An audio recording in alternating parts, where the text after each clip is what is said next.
Question number 3 है हमारे पास, factorise x square plus x minus 12। ये हमारे पास एक एक्सप्रेशन है और ये किस तरह का एक्सप्रेशन है, ये कैसा एक्सप्रेशन है, क्वाड्रेटिक एक्सप्रेशन। इसको हम क्वाड्रेटिक एक्सप्रेशन क्यों कहते हैं? इस वजह से क्योंकि इसमें जो वेरिएबल है उसकी हाईएस्ट पावर क्या है, 2। ठीक है, ऐसा कोई भी एक्सप्रेशन जिसकी हाईएस्ट पावर 2 हो उसको क्वाड्रेटिक एक्सप्रेशन कहते हैं। यहाँ पे जो हमारे पास वेरिएबल है वो क्या है, x। ठीक है, आप देख सकते हैं यहाँ x की पावर क्या है, 1, और यहाँ x की पावर क्या है, 2। ज़्यादा से ज़्यादा पावर हमारे पास 2 है, तो इसको हम क्या कहेंगे, क्वाड्रेटिक एक्सप्रेशन। और उसके साथ साथ हम इसको ट्राइनोमियल भी कहते हैं। ट्राइनोमियल का मतलब है, या हम इसको क्वाड्रेटिक ट्राइनोमियल कहते हैं। क्वाड्रेटिक ट्राइनोमियल, ट्राइनोमियल का मतलब क्या है कि ऐसा क्वाड्रेटिक एक्सप्रेशन जिसमें 3 टर्म्स हों, 1 2 3, 3 टर्म्स हैं, इसलिए हम इसको क्या कहेंगे, ट्राइनोमियल। और क्योंकि ये क्वाड्रेटिक है इसलिए हम इसको क्या कहेंगे, क्वाड्रेटिक ट्राइनोमियल। अब हम आते हैं इसके सॉल्यूशन की तरफ।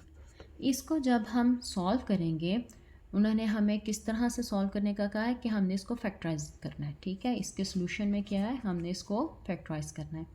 अब फैक्टराइज करने के लिए हम जो एक्स स्क्वायर है इसका कोफिशिएंट देखेंगे। एक्स स्क्वायर का कोफिशिएंट कुछ भी नहीं है, अगर कुछ भी ना हो तो यहाँ पे क्या होता है, 1। और हम देखेंगे कांस्टेंट टर्म क्या है, कांस्टेंट क्या है, 12। कांस्टेंट टर्म क्या होती है, जिसके साथ कोई वेरिएबल ना हो। यहाँ पे भी x है, यहाँ पे भी x है, ये दोनों वेरिएबल हैं। वेरिएबल का मतलब क्या है, इनकी वैल्यू चेंज होती रहती है।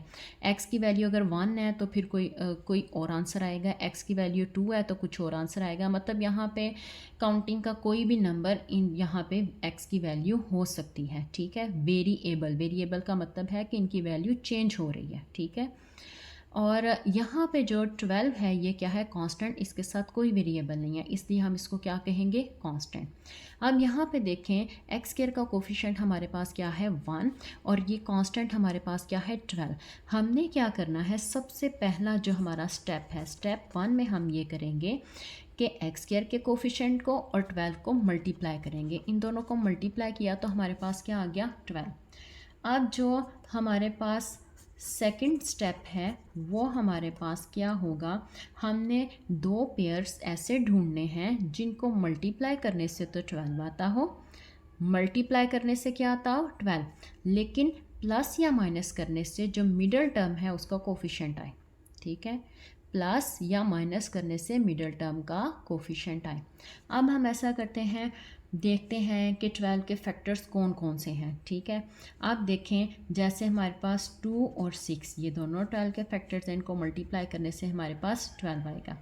इसी तरह हमारे पास 12 के फैक्टर्स और कौन कौन से हैं, 3 है, 4 है। ठीक है, 3 और 4 को मल्टीप्लाई करने से भी हमारे पास क्या आएगा, 12। उसके बाद 12 का फैक्टर 12 खुद भी है। ठीक है, 12 और 1 को मल्टीप्लाई करने से क्या आएगा, 12। अब हमने ऐसे पेयर्स ढूंढ लिए जिनको मल्टीप्लाई करने से 12 आता है। ठीक है, हमेशा आपने ऐसे ही करना है कि आपने पेयर्स ढूंढने हैं जिनको मल्टीप्लाई करने से, जैसे यहाँ पे हमें 12 चाहिए था तो हमने ऐसे पेयर्स ढूंढे जिनको मल्टीप्लाई करने से 12 आ रहा है। अब हम नेक्स्ट क्या करेंगे, जो स्टेप 3 है उसमें हम क्या करेंगे कि अब यहाँ पे देखें, 6 में से अगर 2 को माइनस करें तो 4 आता है, ये तो नहीं हमें चाहिए, हमें तो 1 चाहिए। ठीक है, 4 और 3 को माइनस करेंगे तो क्या आएगा, 1। इट मीन्स कि ये हम ले सकते हैं, ये हमारा रिक्वायर्ड पेयर हैं ये दोनों। उसके बाद चलें इसको भी देख लेते हैं, 12 में से 1 को माइनस करेंगे तो क्या आएगा, 11, ये भी हमें रिक्वायर्ड नहीं है। तो हमारे पास जो 2 पेयर्स हैं वो क्या है, 4 और 3, एक्स स्क्वायर प्लस 4x, ठीक है, माइनस 3x माइनस 12। यहाँ पे आप देखें कि ये क्वेश्चन आप कह सकते हैं कि हमने 3 के साथ माइनस क्यों लगाया है, हम 4 के साथ भी तो माइनस लगा सकते थे ना, अलजेब्रा है ना। हम जैसे यहाँ पे ये 3 और 4 को मल्टीप्लाई किया है तो हम इसको 3 माइनस 4 भी तो कर सकते थे ना। तो यहाँ पे प्लस माइनस माइनस 3 में से 3 और 4 को माइनस करेंगे तो हमारे पास क्या आएगा 1। साइन कौन सा आएगा ग्रेटर वैल्यू का, वो क्या है -1। ठीक है, अब आप यहाँ पे देखें कि हमें -1 चाहिए कि +1 चाहिए। यहाँ पे हमें क्या चाहिए +1 चाहिए। ठीक है, फिर हम साइन किसके साथ पॉजिटिव लगाएंगे और किसके साथ नेगेटिव लगाएंगे। डेफिनेटली 4 के साथ पॉजिटिव लगाएंगे और 3 के साथ नेगेटिव लगाएंगे। क्यों? क्योंकि आंसर के साथ जो हमारा साइन आता है वो हमेशा ग्रेटर वैल्यू का आता है, इसलिए हम 4 के साथ प्लस और 3 के साथ माइनस लगाएंगे। अब जो नेक्स्ट स्टेप है हमारा, वो हम क्या करेंगे, पहले 2 में से और आखिरी 2 में से कॉमन लेंगे। पहले 2 में आप देखें यहाँ पे इसका कोफिशिएंट क्या है 1 और 4, इन दोनों में से तो कुछ कॉमन नहीं आता। फिर हम वेरिएबल की तरफ जाते हैं, x² और x, ये दोनों सेम है वेरिएबल, ये कॉमन आ सकते हैं। लेकिन यहाँ इसकी पावर क्या है 1 और इसकी पावर क्या है 2। अब हम 1 को कॉमन लें कि 2 को कॉमन लें, कौन सी पावर को कॉमन लें? तो इसका आसान सा आंसर ये है कि हम हमेशा जो स्मॉलेस्ट पावर होती है उसको कॉमन लेते हैं। जब भी हम वेरिएबल्स में सेम वेरिएबल में कॉमन लें तो फिर हम किस चीज़ को देखते हैं, पावर को। स्मॉलेस्ट पावर जो है उसको कॉमन लेंगे, x⁻1 को बाहर निकाल लेंगे। ठीक है, और यहाँ पे जो 1 है उसको ना भी लिखेंगे तो कोई फ़र्क नहीं पड़ेगा। यहाँ पे क्या है हमारे पास x²। ठीक है, x² का मतलब क्या है, x को x से 2 टाइम्स मल्टीप्लाई करना है। अब यहाँ पे देखें एक x तो चला गया बाहर। ठीक है, x² में से एक x तो चला गया बाहर और एक x जो है वो आ जाएगा अंदर, ये एक बच जाएगा। ठीक है, ये अंदर आ जाएगा प्लस। अब ये x⁻1 ये सारे का सारा बाहर, यहाँ क्या बचा 4। ठीक है, अब नेक्स्ट देखें माइनस, इन दोनों में से नंबर्स में से देखें 3 और 12, ये दोनों सेम नंबर से डिवाइड होते हैं। ये दोनों 3 से डिवाइड होते हैं। अगर हम 2 में देखें तो 2 जो है वो 3 को डिवाइड नहीं करता, 12 को करता है। जबकि 3 जो है ख़ुद को भी डिवाइड करेगा और 12 को भी डिवाइड करेगा। इट मीन्स कि हम 3 कॉमन ले सकते हैं। ठीक है, तो फिर जब हमने 3 कॉमन ले लिया और वेरिएबल में देखें, अगर हमारे पास x है तो यहाँ पे हमारे पास x नहीं है। ठीक है, वेरिएबल हम कॉमन नहीं ले सकते, इसलिए हम बस 3 कॉमन ले लेंगे। अब यहाँ पे 3 जो है वो बाहर आ गया, यहाँ क्या बचा x। ठीक है, अब यहाँ पे देखें जब ब्रैकेट से पहले माइनस है, ठीक है, तो अंदर वाला साइन ऑटोमेटिकली चेंज हो जाएगा। ये अगर माइनस है तो इसको प्लस कर देंगे, अगर यहाँ प्लस है तो इसको माइनस कर देना है। ठीक है, और 3 और 12 को जब हम डिवाइड करें तो हमारे पास क्या आंसर आता है 4। यहाँ पे हम 4 लिख देंगे। अब देखें हमें कैसे पता चलेगा हमारा क्वेश्चन बिल्कुल ठीक है। हमें x+4 और x+4 दोनों बिल्कुल सेम आया, इट मीन्स कि हमारा क्वेश्चन बिल्कुल ठीक है। अगर यहाँ पे साइन का डिफरेंस हो जाए या यहाँ पे ये दोनों वैल्यूज़ जो हैं वो डिफरेंट हों तो फिर हमारा आंसर ठीक नहीं है, ये बिल्कुल सेम आने चाहिए। अब यहाँ पे देखें हमारे पास यहाँ पे 2 टर्म्स हैं, एक टर्म ये है और दूसरी टर्म ये है। x+4 इसमें भी है, x+4 इसमें भी है। तो हम क्या करते हैं, x+4 को कॉमन ले लेते हैं, दोनों टर्म्स में मौजूद है इसलिए कॉमन आ जाएगा। अब x+4 तो सारे का सारा बाहर आ गया, यहाँ क्या बचा x। ठीक है, और माइनस यहाँ से भी x+4 सारे का सारा बाहर आ गया, यहाँ क्या बचा 3। अब ये हमने इसके फैक्टर्स बना दिए, इसको फैक्टराइज कर दिया, यही हमारा क्या है रिक्वायर्ड आंसर। अब हम आते हैं नेक्स्ट पार्ट की तरफ। सेकंड पार्ट हमारा जो है वो क्या है, x² + 7x + 10। सबसे पहले वही स्टेप, हम x² का कोफिशिएंट देखेंगे, वो क्या है 1 को हम कांस्टेंट से मल्टीप्लाई करेंगे। 1 और 10 को मल्टीप्लाई किया तो हमारे पास क्या आ गया 10। अब हम कोई से 2 ऐसे पेयर्स देखेंगे जिनको मल्टीप्लाई करने से 12 आए, प्लस या माइनस करने से 7 आना चाहिए, मिडिल टर्म का कोफिशिएंट आना चाहिए। ठीक है, अब हम देखते हैं जो कौन से 2 ऐसे नंबर्स हैं जिनको मल्टीप्लाई करने से 10 आता है। एक तो 5 और 2 को मल्टीप्लाई करने से 10 आएगा, और दूसरा 1 और 10 इनको मल्टीप्लाई करने से 10 आएगा। इसके अलावा कोई 2 ऐसे नंबर्स नहीं है जिनको मल्टीप्लाई करने से हमारे पास 10 आए। ठीक है, अब हम देखते हैं कि इन दोनों में से किसको प्लस या माइनस करने से 7 आता है। 2 और 5 को प्लस करने से 7 आ गया, इट मीन्स कि ये हमारा आंसर है। ठीक है, अगर हम इन्हें माइनस करेंगे तो हमारे पास -3 आ जाएगा या +3 आ जाएगा, ये हमें नहीं चाहिए। हमें पहले ही स्टेप में हमें अब इसका आंसर मिल गया। इसका मतलब हमारे पास जो दो नंबर्स हैं, जो पेयर आएगा वो किसका आएगा, 2 और 5 का। यहाँ पे आप देखें x² plus 2x plus 5x, ठीक है, प्लस n। 7x की जगह हमने क्या लिख दिया, 2x प्लस 5x। अब हम इन दोनों में से भी कॉमन लेंगे और इन दोनों में से भी कॉमन लेंगे। इन दोनों में से नंबर तो कॉमन नहीं आएगा, इसका कोफिशिएंट 1 है। ठीक है, वेरिएबल दोनों के साथ है, वेरिएबल में जो लोएस्ट पावर है उसको कॉमन लेंगे। x⁻1 को कॉमन लिया।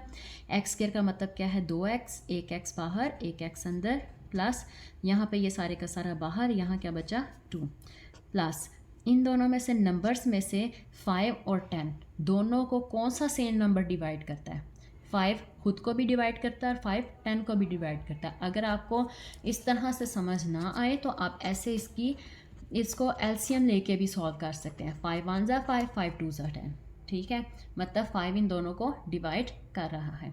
और जो वेरिएबल है यहाँ पे है, इसके साथ तो वेरिएबल है ही नहीं, इसलिए हम वेरिएबल को कॉमन नहीं ले सकते। कॉमन लेने के लिए दोनों के साथ वेरिएबल होना ज़रूरी है। 5 कॉमन ले लिया। अब यहाँ पे 5 को जब 5 से डिवाइड किया तो क्या आ गया, 1, ठीक है, 1 ना भी लिखें तो कोई फ़र्क नहीं पड़ेगा। प्लस जब 5 को और 10 को डिवाइड करेंगे तो हमारे पास क्या आएगा, 2। यहाँ पे हम 10 की जगह क्या लिख देंगे, 2। अब यहाँ पे देखें x+2 यहाँ पे भी है, x+2 यहाँ पे भी है, दोनों में है। x+2 को हमने कॉमन ले लिया। यहाँ क्या बचा हमारे पास x, और यहाँ क्या बचा +5। अब ये हमने इसको फैक्टराइज कर दिया। उसके बाद हमारे पास जो थर्ड पार्ट है इसका, वो किस तरह से है, x² - 6x + 8। इसमें भी सबसे पहले वही करेंगे, x² का कोफिशिएंट देखेंगे वो क्या है, 1, और इसको किससे मल्टीप्लाई करेंगे, कांस्टेंट से। 1 और 8 को मल्टीप्लाई किया तो क्या आ गया, 8। अब हमने कोई से दो ऐसे पेयर्स लेने हैं जिनको मल्टीप्लाई करने से तो 8 आए, लेकिन प्लस या माइनस करने से क्या आए, मिडल टर्म का कोफिशिएंट, वो क्या है, 6। आप देखें जैसे 2 और 4 को मल्टीप्लाई करने से 8 आता है, ठीक है, और 1 और 8 को मल्टीप्लाई करने से 8 आता है। इसके अलावा कोई से दो ऐसे नंबर्स नहीं हैं जिनको मल्टीप्लाई करने से हमारे पास 8 आता हो। अब हम क्या करेंगे, इन दोनों को माइनस करते हैं। 2 और 4 को माइनस करेंगे तो हमारे पास क्या आएगा, 2। और अगर इन दोनों को प्लस करेंगे, ठीक है, 4 और 2 को प्लस करेंगे तो हमारे पास क्या आएगा, 6। इसका मतलब ये हमारा रिक्वायर्ड पेयर है। अब यहाँ पे देखें 1x², 4x, 2x, 6x की जगह हमने क्या लगा दिया, 4x और 2x, दो हिस्से इसके 6x के कर दिए, +8। मैंने यहाँ पे साइन नहीं लगाया, ठीक है, इसकी वजह क्या है। अब यहाँ पे देखें, यहाँ पे हमारे पास क्या है, -6। हमें क्या चाहिए, -6 चाहिए, ठीक है। यहाँ पे देखें अगर 4 और 2 दोनों के साथ प्लस है तो फिर आंसर क्या आएगा, +6।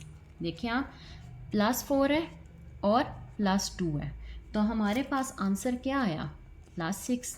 हमें तो -6 चाहिए ना, तो -6 के लिए क्या करेंगे, फिर हम दोनों के साथ माइनस का साइन लगाएंगे, माइनस माइनस प्लस हो जाएगा और साइन हमारे पास क्या आएगा, बिगर वैल्यू का, ठीक है। इसका मतलब हम इन दोनों के साथ यहाँ पे क्या लगाएंगे, माइनस, फिर माइनस माइनस प्लस होगा और आंसर के साथ भी माइनस आएगा। अब यहाँ पे देखें, इन दोनों में से और इन दोनों में से कॉमन लेंगे। इन दोनों में से x कॉमन आ रहा है, ठीक है, एक x बाहर एक x अंदर, -4। इन दोनों में से क्या कॉमन आएगा, -2। क्यों, 2 जो है 8 को भी डिवाइड करता है, ख़ुद को भी डिवाइड कर रहा है और 8 को भी डिवाइड कर रहा है। या अगर आपको ना समझ आए तो एक इजी मेथड मैंने अभी आपको बताया कि जैसे हम एलसीएम लेते हैं, आप इनका एलसीएम लें, 2 1 ज़ा 2, 2 4 ज़ा 8। तो अब आप इजीली 2 की जगह 1 लगाएं और 8 की जगह 4 लगाएं। 2 कॉमन आया। अब क्योंकि वेरिएबल तो इसके साथ था नहीं, वेरिएबल हमने कॉमन नहीं लिया, यहाँ पे वेरिएबल आ गया x, और बाहर माइनस होने की वजह से अंदर वाला साइन भी चेंज होगा, यहाँ पे प्लस है तो यहाँ माइनस हो जाएगा, और 8 की जगह हम क्या लगाएंगे, 4, ठीक है, क्यों 8 और 2 को डिवाइड करें तो हमारे पास क्या आता है 4।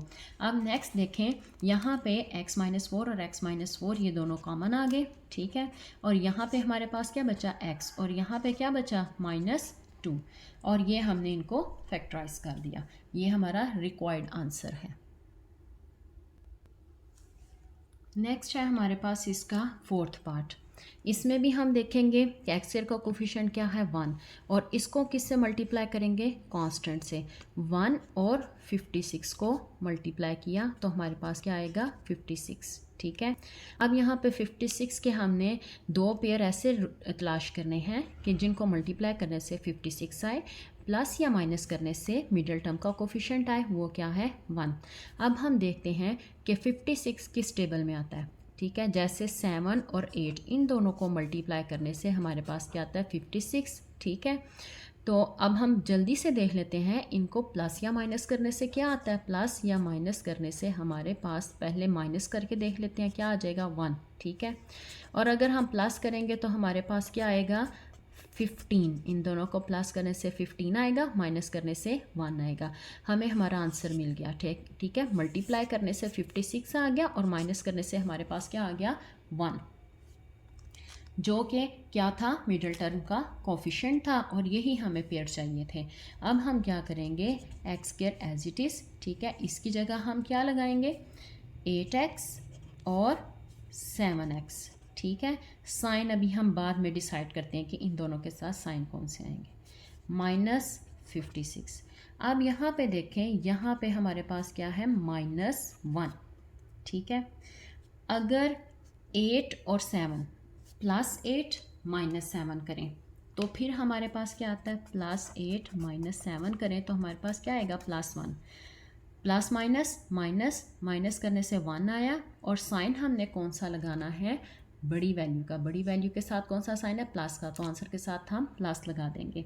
अब यहाँ पे देखें, अगर -8 + 7 करें तो प्लस माइनस आंसर क्या आएगा 1, लेकिन साइन कौन सा आएगा ग्रेटर वैल्यू का, वो क्या है माइनस। तो अब देखें, अगर 8 के साथ प्लस लगा रहे हैं और 7 के साथ माइनस, तो आंसर क्या आता है +1। अगर 8 के साथ माइनस और 7 के साथ प्लस लगा रहे हैं तो आंसर क्या आ रहा है -1। तो हमें क्या चाहिए -1। इसका मतलब 8 के साथ हम कौन सा साइन लगाएंगे माइनस का, और 7 के साथ हम कौन सा साइन लगाएंगे प्लस का। अब हम पहले दो में से कॉमन ले लेते हैं, फर्स्ट 2 टर्म्स में से और लास्ट 2 टर्म्स में से कॉमन लेंगे। इसमें फर्स्ट 2 टर्म में देखें, जो नंबर्स हैं, नंबर्स में से तो कुछ कॉमन नहीं आ रहा। यहाँ पे इसका कोफिशिएंट नहीं था, मैंने 1 खुद से लगा दिया, ठीक है। अब नंबर्स में से तो दोनों में से कुछ कॉमन नहीं आ रहा, वेरिएबल्स में से कॉमन आ रहा है। एक्स यहाँ पे भी है, एक्स यहाँ पे भी है। यहाँ पे एक्स का जो एक्सपोनेंट है वो हमारे पास क्या है 1, तो जो स्मॉलेस्ट एक्सपोनेंट होता है हम उसी को कॉमन लेते हैं, ठीक है। x⁻1 कॉमन आ जाएगा। एक्स स्क्वायर का मतलब है 2x, एक x बाहर और एक x अंदर, ठीक है। माइनस ये x⁻1 सारे का सारा बाहर, यहाँ क्या बचेगा 8, ठीक है। प्लस अब यहाँ पे देखें नंबर्स में 7 और 56, जल्दी से हम इसकी फैक्टराइजेशन कर लेते हैं ताकि इजीली हम कॉमन वाले प्रोसेस से गुजर जाएं। 7 1 ज़ा 7, 7 8 ज़ा 56, ठीक है। अब यहाँ पे जो वेरिएबल है इसके साथ x है और इसके साथ कोई वेरिएबल नहीं है, इसका मतलब कि वेरिएबल दोनों के साथ नहीं है, हम कॉमन नहीं ले सकते। अगर यहाँ पे दोनों के साथ था, अगर दोनों के साथ कॉमन हो तो फिर हम कॉमन लेते हैं। यहाँ पे दोनों के साथ नहीं है इसलिए हम उसे कॉमन नहीं लेंगे। बस नंबर्स में से क्या कॉमन आ रहा है 7, और 7 की जगह क्या लगेगा 1 ना भी लिखें तो कोई फ़र्क नहीं पड़ता। बकाया क्या बचा यहाँ पे x, ठीक है। माइनस 56 की जगह क्या लगेगा 8, ठीक है। क्यों 56 और 7 को डिवाइड करेंगे तो हमारे पास 8 आएगा। अब यहाँ पे देखें, एक ये टर्म है और एक ये टर्म है, इन दोनों टर्म्स में से क्या चीज़ कॉमन आ रही है x -8 और x -8। हम x -8 को कॉमन ले लेते हैं, ये बाहर आ गया, यहाँ क्या बचा x, ये बाहर आ गया, यहाँ क्या बचा +7, ठीक है। यही हमारा रिक्वायर्ड आंसर है, ठीक है। अब आगे नेक्स्ट देखें, x square minus 10x minus 24, same वही प्रोसेस। अब तो आपको अच्छे से इनकी समझ आ चुकी होगी। कोफिशिएंट क्या है इसका 1, जब कुछ ना हो तो 1 को किससे मल्टीप्लाई करेंगे, कांस्टेंट टर्म से, ठीक है। 1 को 24 से मल्टीप्लाई किया तो हमारे पास क्या आ गया 24। फिर नेक्स्ट देखें, कोई से दो ऐसे पेयर्स लेंगे कि जिनको मल्टीप्लाई करने से 24 आना चाहिए। दो ऐसे नंबर सोचेंगे जिनको मल्टीप्लाई करने से हमारे पास क्या आना चाहिए 24। अब एक तो सबसे पहला क्या है 2 और 12 को मल्टीप्लाई करने से 24 आता है। उसके बाद 3 और 8 को मल्टीप्लाई करने से क्या आता है 24। 6 और 4 को मल्टीप्लाई करने से क्या आता है 24, ठीक है। ये फैक्टर्स आपने ढूंढने हैं कि किन दो जो फैक्टर्स हैं उनको मल्टीप्लाई करने से 24 आएगा, ठीक है। आप इसको इस तरह से भी देख सकते हैं, अगर आपको नहीं पता चल रहा 2 से इसकी फैक्टराइजेशन करें। 2 1 ज़ा 2, 2 4 ज़ा 2 2 ज़ा 4, 12 और 2 को मल्टीप्लाई किया तो 24, ठीक है। फिर नेक्स्ट 2 6 और 12, ठीक है। अब यहाँ पे देखें ये क्या बन गया 4 और 6 को मल्टीप्लाई किया तो क्या आ गया 24। फिर 2 3 ज़ा 6। अब देखें 2 2 ज़ा 4, 4 2 ज़ा 8 को जब हम 3 से मल्टीप्लाई करेंगे तो क्या आएगा 24। 8 और 3 को मल्टीप्लाई किया तो 24। फिर 3 1 ज़ा 3, ठीक है। वैसे तो जिनको टेबल आते हैं अच्छे से उनके लिए ये कोई मुश्किल नहीं है, ठीक है। अब हमने इनमें से देखना है हमारे लिए ये वाला पेयर सूटेबल है, ये वाला पेयर सूटेबल है कि ये वाला, ठीक है। अब यहाँ पे देखें हमें क्या चाहिए, मिडिल टर्म का कोफिशिएंट क्या है 10। इनको मल्टीप्लाई करने से तो 24 आ गया। एक फर्स्ट कंडीशन हमारी सेटिस्फाई होगी। अब सेकंड कंडीशन क्या है कि हमने इनमें से वो पेयर लेना है जिसको ऐड या सब्ट्रैक्ट करने से 10 आ जाए। आपको देखते ही पता चल जाएगा कि 12 में से 2 को माइनस करेंगे तो हमारे पास क्या आएगा 10, जो कि हमें चाहिए था, ठीक है। अब यहाँ पे देखें 1x स्क्वायर, ठीक है। इसकी जगह हमने इसके फैक्टर्स लिख दिए। इसको फैक्टर्स तो नहीं कहेंगे, इसको दो हिस्सों में स्प्लिट कर दिया, ठीक है। 12 और 2, ठीक है, माइनस 24। अब 12x 2x माइनस 24। अब हम देखेंगे कि प्लस किसके साथ लगाना है माइनस किसके साथ लगाना है। यहाँ पे मैंने साइन नहीं मेंशन किया है, उसकी वजह क्या है बाद में हम डिसाइड करेंगे प्लस और माइनस किसके साथ आएगा। यहाँ पे देखें अगर इसके साथ प्लस हो और इसके साथ माइनस हो तो आंसर क्या आएगा हमारा +12, ठीक है। प्लस माइनस माइनस, माइनस करने से 10 आ गया और बड़े वाली जो वैल्यू उसका जो साइन है वो क्या है प्लस, वही साइन हमने आंसर के साथ लगाना होता है। अब अगर इसको इस तरह से कर दें -12 + 2, ठीक है, फिर क्या होगा प्लस माइनस माइनस, माइनस करने से क्या आएगा 10, लेकिन जो आंसर के साथ साइन है वो हमने ग्रेटर वैल्यू का लगाना है, वो क्या है माइनस, और हमें भी -10 ही चाहिए, ठीक है। तो हम क्या करेंगे, जो बड़ी वैल्यू है 12 उसके साथ माइनस का साइन लगाएंगे, जो छोटी वैल्यू है 2 उसके साथ हम प्लस का साइन लगाएंगे। होप्स हो कि आपको साइंस की अच्छे से समझ आ गई होगी, साइंस को कैसे पुट करना है। पहली दो में से कॉमन और आखिरी दो में से कॉमन। यहाँ पे फिर वही वेरिएबल कॉमन आ रहा है, ठीक है, x, एक x बाहर एक x अंदर, ठीक है, -12 प्लस इन दोनों में से नंबर कॉमन आ रहा है 2 और 24। बहुत इजी मेथड मैंने आपको बताया। 2 और 24 को हम फैक्टराइज कर लेते हैं, ठीक है, 2 and 24। इसको हम 2 से करेंगे, 2 1 ज़ा 2 एंड 2 1 ज़ा 2, 2 2 ज़ा 4। इसका मतलब जब हम 2 को कॉमन लेंगे इसकी जगह क्या आएगा 1, वो मैं नहीं लिख रही, उसकी जगह x लगा दिया, ठीक है। 2 बाहर चला गया, यहाँ क्या बचा x माइनस 2 को और 24 को डिवाइड करेंगे तो हमारे पास क्या आएगा 12, ठीक है। 24 की जगह क्या लगा दिया 12। अब आप देखें x -12 और x -12 ये हमारे पास दोनों में कॉमन आ रहा है। यहाँ पे क्या बच गया x प्लस यहाँ पे क्या बच गया 2, ये हमारा रिक्वायर्ड आंसर है, ठीक है। अब हम आते हैं नेक्स्ट पार्ट की तरफ।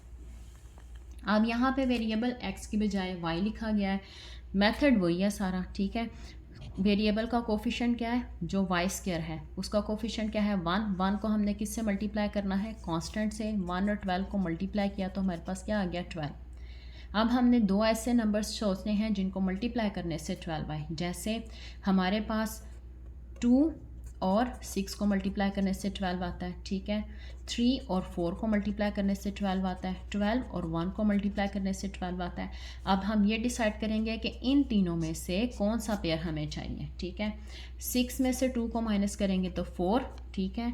यहाँ पे देखें मिडिल टर्म का जो कोफिशिएंट है वो 4 है, इसका मतलब कि हमें यही वाला पेयर चाहिए, ठीक है। 6 में से 2 को माइनस किया तो 4 आ गया।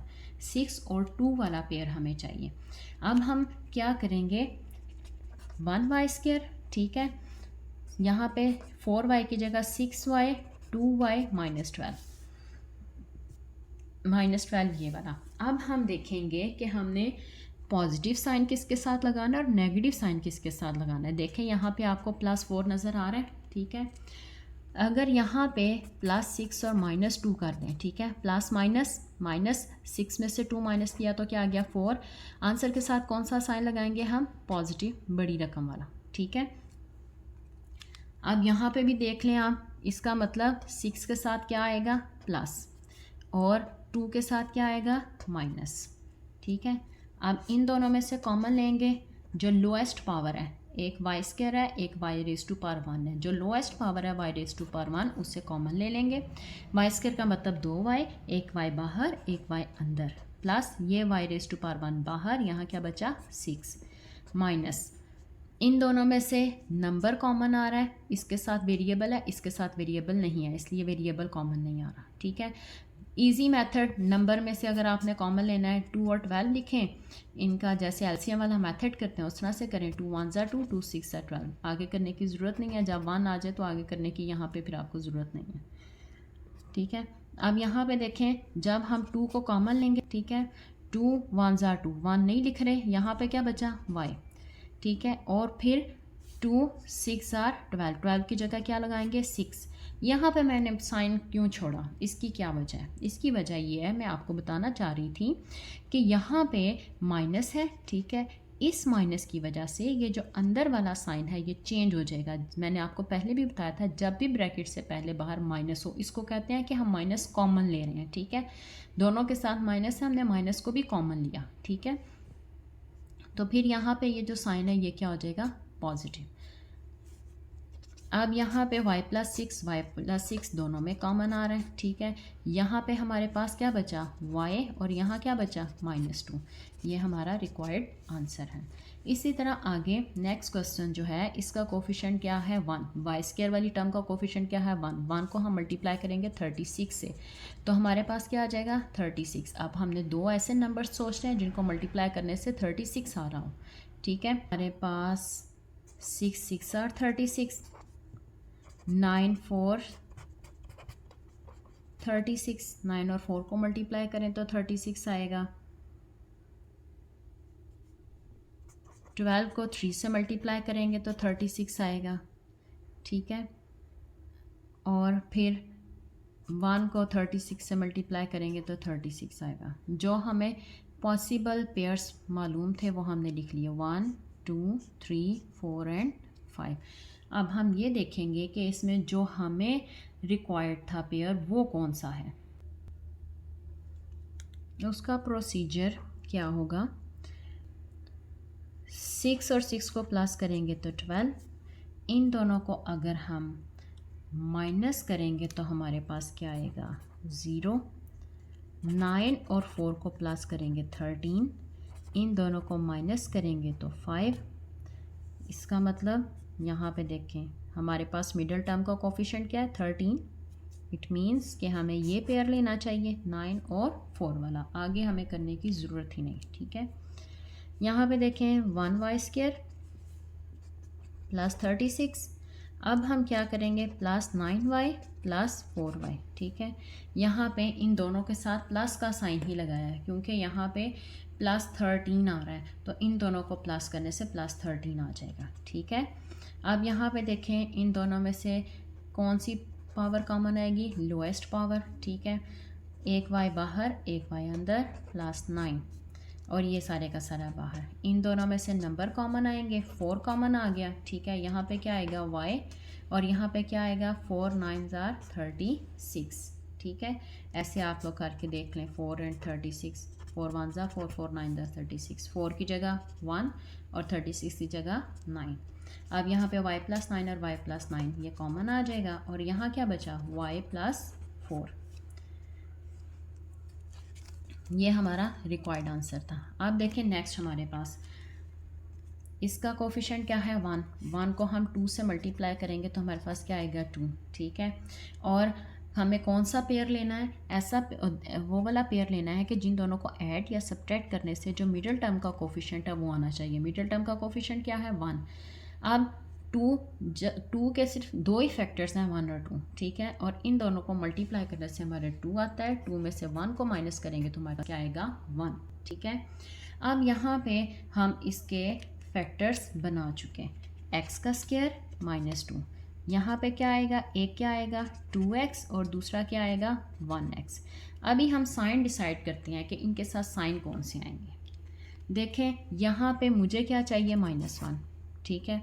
अगर +2 -1 करेंगे तो प्लस माइनस माइनस माइनस करने से 2 में से 1 को माइनस करेंगे 1 आएगा, तो साइन हमारा कौन सा आएगा बड़ी वैल्यू का, वो क्या है प्लस।